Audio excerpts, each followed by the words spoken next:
James Mates, ITV News from London. Mr. Starmer, Prime Minister, today's commitments by the United States are already being called a game changer, and I know there's a reluctance to talk about Greenland today, but what value do these commitments have on the very day that at the highest levels of government in Washington they are talking about seizing the sovereign territory of a fellow NATO member? Mr. Wickoff or Mr. Kushner, if I may ask you, the commitments made today, does President Trump commit to coming to the aid of any European forces deployed in Ukraine were they to come into conflict with Russian forces? Will President Trump have their back? And President Zelensky, if I may ask you, is this enough?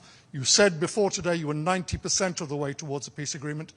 How close are you now? Well, let me start. On the question of Greenland, I've been very clear as to what my position and the position of the UK government is, both in statements I made myself yesterday and in the statement that was put out earlier today. I've been equally clear that the relationship between the UK and the US is one of our closest relationships, particularly on issues on defence, security and intelligence. And we work with the US 24/7 on those issues. So far as today is concerned, the Coalition of the Willing was set up just under a year ago now, with the aim to bring about just and lasting peace, and we knew that that would require security guarantees. We worked on military plans, which were prepared over the early months of the year.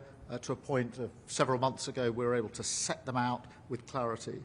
Today, we've made real progress on the political commitment, declarations, and commitments that have been made today. The biggest meeting of the Coalition of the Willing in terms of the number of leaders here, and the first meeting of the Coalition where we've been sat together with our American colleagues around the same table, hammering out these issues. So this is the political declaration that goes with it.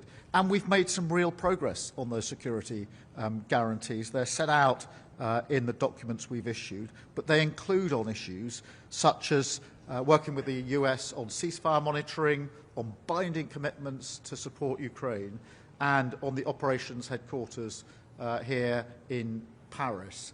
And as Jared said a moment ago, and I thank Steve and Jared for all the work they've done in recent weeks, particularly on the security guarantees, and for being here today at our meeting.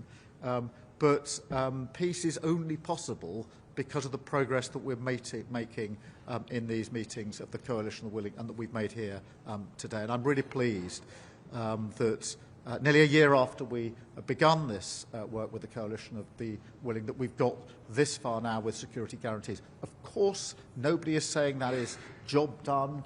Of course, there's more work always to be done. But we've made some real progress today, and that is a good thing for Ukraine. It's a good thing for Europe. It's a good thing for the United Kingdom because, of course, this is about our security, our defence, our freedoms, and the impact that it's already had over 4 long years on Ukraine, on Europe, and back in the United Kingdom. The President strongly stands behind security protocols. Those security protocols are meant to, A, deter any attacks, any further attacks in Ukraine, and B, if there are any attacks, they're meant to defend, and they will do both. They are as strong as anyone has ever seen. Everyone on this panel, on this stage up here, has acknowledged that, as has almost all of the countries that sat at the table with us today. The President does not back down from his commitments. He is strong for the country of Ukraine and for a peace deal, and we will be there for the Ukrainians in helping them to get to that final peace, and we're confident we will get there. You want to say something, Jared? Perfect. Thank you very much for your question. First of all, we have declaration, and I think this is a huge step forward because 1 year ago we couldn't even think about it, and now we have this step. Yes, of course, not enough, not still enough. We will have document which will be supported, I hope, I'm sure, between us, will be supported by European parliaments, and that will be enough. Then we have really very good dialogue with American side. Thanks again, Steve and Jared. So we really have good steps forward. Yes, 90%, but we are each day a little bit closer.